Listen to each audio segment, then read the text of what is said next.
Veterans Day in America is a colourful affair. The soldiers and their families, the living embodiment of America's history, the legacy of her battles lost and won.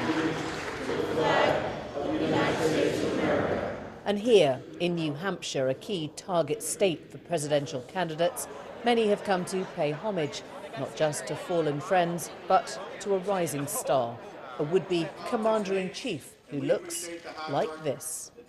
Donald Trump, businessman, or should that be show businessman, whom I first met a few years back, wants to be president. I asked him how he explained the momentum. We're doing so well at all the polls, and we're leading. As you saw last night, we were #1 in the polls, and we had 7 polls today on the debate as to who won, and we won all 7 polls. So we have a great momentum going, because people want to see our country be great again. It's as simple as that. And what would you do on the first day in the White House? What would be your first act to change? Many things. So many things you wouldn't even believe it. Thank you. The Donald, exposed to the US public through reality TV. Well, it's considered to be much better than Hillary Clinton's. I think everything we do is better than Hillary. But it's viewing figures remain his favorite metric. I can tell you also the ratings were much greater. Did you know that? Everybody knows. The ratings were through the roof. Thank you. So is it all about ratings or politics? It's about everything. And for over 100 days here, he's led the polls as the Republican Party's favorite candidate. Donald Trump lives in a world of winners and losers, and he understands what it means for America to be second place.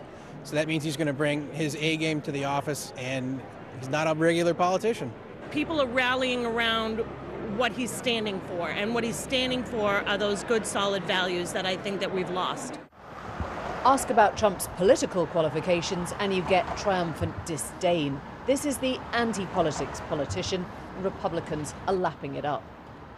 Donald Trump has both emerged into and defined something that you might call the post-truth age. No one expects him to back up his claims with proof. Evidence, data, that's for wimps, unless you're talking about TV ratings. No, Donald Trump defines himself as the man who understands the American dream and, just as importantly, the American fear. And if there's something that you don't agree with, well, you're wrong. That's the world according to Donald Trump. I think he's a vehicle for anger for a lot of people.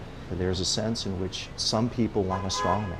They want somebody to come in and really shake up the system. There is a way in which this is a kind of postmodern period for a lot of Republican voters, where there isn't objective truth, that facts really don't matter, that arguments don't matter, that reason doesn't matter. I think that Trump is the avatar of anti-reason. They're sending people. Trump says he wants to deport illegal Mexican immigrants and build a wall across the border to stop them coming back. They're bringing drugs, they're bringing crime, they're rapists.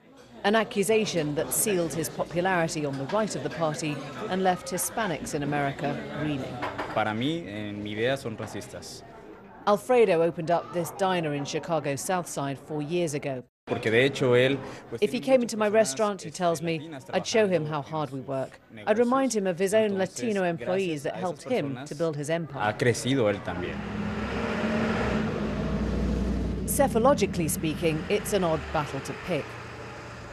Now, every year, more than 800,000 Hispanics turn 18. In other words, 1 every 30 seconds reaches the voting age in this country, the fastest demographic of any minority. When Bush won the presidency, he did so on 40% of the Latino vote, but that growth in the population means that any future Republican candidate needs at least 47%. Makes you wonder why some of them aren't trying a bit harder to win it. All of you guys trying to pile on is actually going to help me.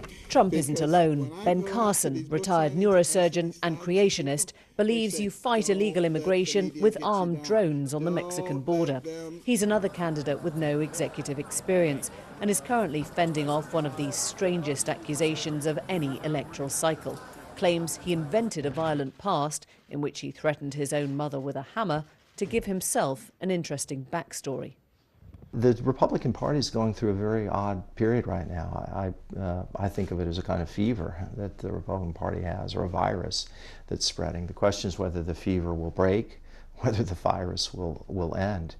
I hope it does, but I'm not certain that it does. But you're quite right. Usually in the Republican Party, it's a very orderly party, next in line. and they nominate people with governing experience, people who are safe, people who can be counted on. Like this man, John Kasich. There they are. Ohio governor and presidential candidate. He's seen as solid, part of the establishment, and he's struggling to make sense of all this. I think that people look at the problems and they look at the dysfunction and they say maybe we better have a whole new ball team. You know, maybe this football team doesn't work anymore, and maybe we ought to just pick some people out of the stands and see if they can score some goals, right? But I think at the end, that's not the way we operate. Come on, folks. We all know you can't pick them up and ship them back across the border. It's a silly argument. Kasich and Trump clashed at last night's TV debate over their immigration policies. Republican commentators declared Kasich the loser. But those closer to the centre, like for instance the Cuban-American Senator Marco Rubio, may ultimately have the last laugh in this race. Because for all the feel this has of a beauty contest, what it really comes down to is raw, hard numbers. First, in the changing demographics of the country as a whole, and secondly, just as importantly, in what they call delegate maths. It's the Republican Party delegates who ultimately choose their candidate when they meet for the convention next summer. And this party tends to have a bias towards centrism, not towards insurgency. Oh, we'll take care of it. That's the theory, at least. Once the soundbite and the fury of the noisy ones dies down, the moderate candidate will emerge. But don't underestimate the anger of America right now, or the disarray of the party these candidates want to lead.